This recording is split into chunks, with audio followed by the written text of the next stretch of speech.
How's it going, Jack Tackers, and welcome back to another video for you guys.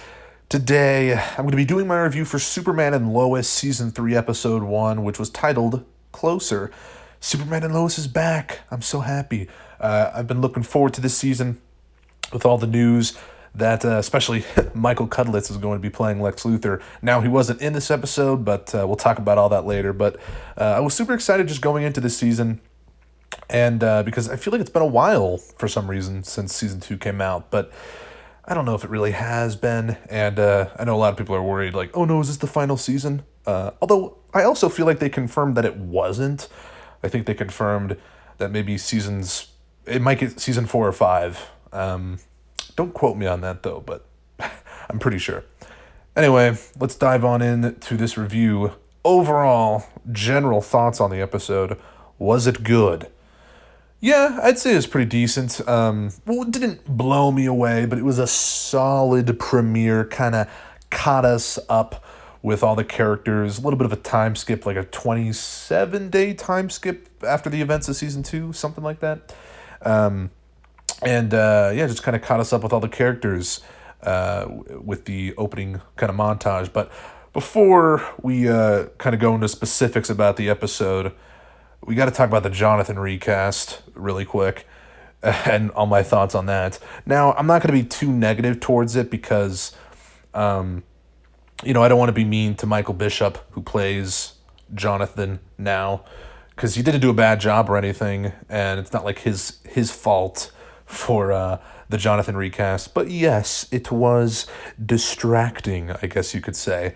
And, it is what it is, man.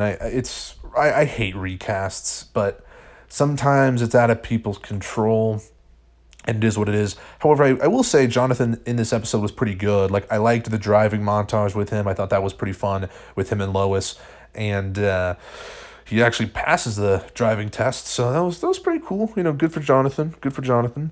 We also got to see more of the new fortress in this episode, which was teased at the end of season 2, so that was pretty neat. And we see Jordan is still training and trying to help using his powers. Now, in this episode, big moment happens where he tries to basically help this falling building, these falling cranes, and he basically makes the situation worse, which I feel like is pretty realistic, with people with these powers, if they don't have them under wraps and know how to use them properly, yeah, they're going to mess some stuff up. So I really liked that scene, actually. It was a very cool scene, definitely one of the highlights of the episode for me. And we find out later that Jordan was in Malaysia. I believe this is where this was happening. He was trying to get a present for Sarah, and he gets friend-zoned hard in this episode. You got to find another girl. Now, listen, I still like Sarah as a character. Don't get me wrong. And I can obviously kind of understand where she's coming from, but I also feel bad for Jordan still, because Jordan's one of my favorite characters on the show. And he's got to move on, dude. I feel like Sarah's kind of pulling him along, and she's just got to move on. Or no, he's got to move on from her, rather. That's just my opinion, though. Some people will have different thoughts on that whole situation. But yeah, Jordan, you got to let her go, dude. At least in my opinion. But anyway, that crane scene was cool. We also find out that Lois might be pregnant in this episode. My favorite scene in this episode is when Clark finds out that Lois is pregnant, and he's like, how? Clumsy Clark, hilarious, funny, goofy Clark was really good. That was another highlight of the episode. We find out Lois and Clark, they want it. They want another baby, but spoiler alert, all my reviews are spoiler, but she's not pregnant. Lois might actually be sick because she went to the doctor, and we find out that she's late on her period and stuff like that. So everything was going really good this episode for Lois and Clark. And by the end, it was like, oh no, is Lois in trouble, or what's going on? Is she gonna be sick? We don't know yet as of now, but yeah, we'll see. That was kind of alarming a little bit. And then we have a little side plot with Sam trying to recruit Natalie to the DOD, but then he realizes he kind of messed up, and John Henry gets mad at him, and is like, Natalie doesn't need to be doing that. And Sam's like, all right, I'm sorry. So then he apologizes to her at the twins' birthday party, which was another big thing that happened this episode. Jordan and Jonathan's birthday party. And Kyle and Chrissy actually hook up. I thought that was pretty funny. And Lana signs the divorce papers with Kyle. That was kind of a big moment of the episode as well. At the beginning of the episode, it's like, oh, maybe she won't because she's having some second thoughts or something. But she says she's just busy at the beginning of the episode. And then by the end, we find out, no. Lana signs the divorce papers. All right. And, oh, yes, we have the Henry Miller fight. He shows back up with powers, and he's fighting Superman, crashing through all these buildings. So good. I really enjoyed that scene. That was awesome. Another one of my favorite moments of the episode for sure.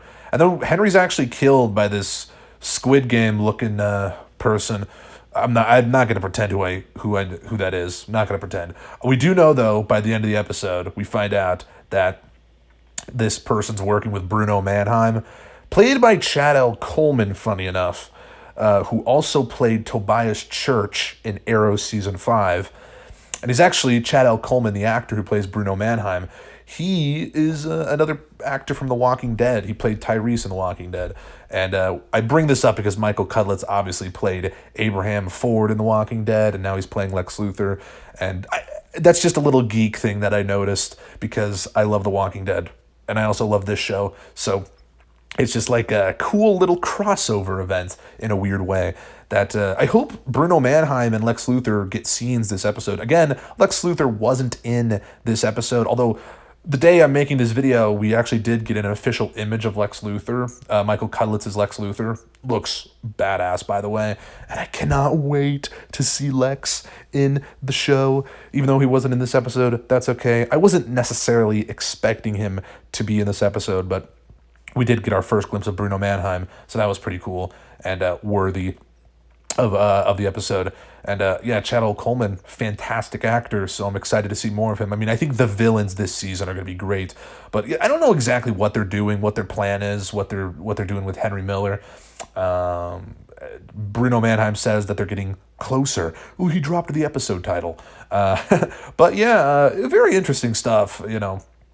It's pretty cool stuff, and I'm very excited to see what happens next with all of that. But yeah, overall, that's really all I got to say about the episode. That's the gist of it. Lois, I'm worried for Lois. I really, really am. I will say that. Can't stress that enough. I mean, again, nothing was confirmed that she's sick or anything, but also in some of the trailers and stuff that we've gotten for this season, she's been in some kind of certain situations that seem dangerous. I mean, I think there's one part in one of the trailers that they released for this season where the Daily Planet globe's like about to fall on her or something like that. Or she's been in a lot of danger, I feel like, in some of the trailers. And it could have just been the way they edited it, but, you know, I'm worried for Lois. So let me hear what you guys have to say about that. And let me hear what you guys have to say about this episode down in the comments below. I mean, genuinely, what were your thoughts on this episode? I liked it. I didn't think it was a masterpiece or anything, but it didn't need to be. It caught us up to base, if that's, I don't know if I use that right. But, you know, it got us back up to speed. I think it's kind of what I wanted to say. But, yeah, good stuff overall. Decent start to Season 3, and I'm excited to see where it goes from here, no doubt, because I love this show, and I'm just absolutely thrilled that it's back, to be honest. I've been waiting for it for a while. And, yeah, it's just good to have it back. But that's all I got to say about episode 1 of Season 3. So please let me hear your thoughts on it down in the comments below, because I'm definitely curious to see what you guys have to say. And if you liked this video, make sure to give it a thumbs up. Subscribe if you're new. And while you're at it, why not check out my social media down in the description and pinned comment below, because I'd appreciate it. Follow my Twitter and stuff. Please, please, please. But yeah, see you guys in the next one. Peace.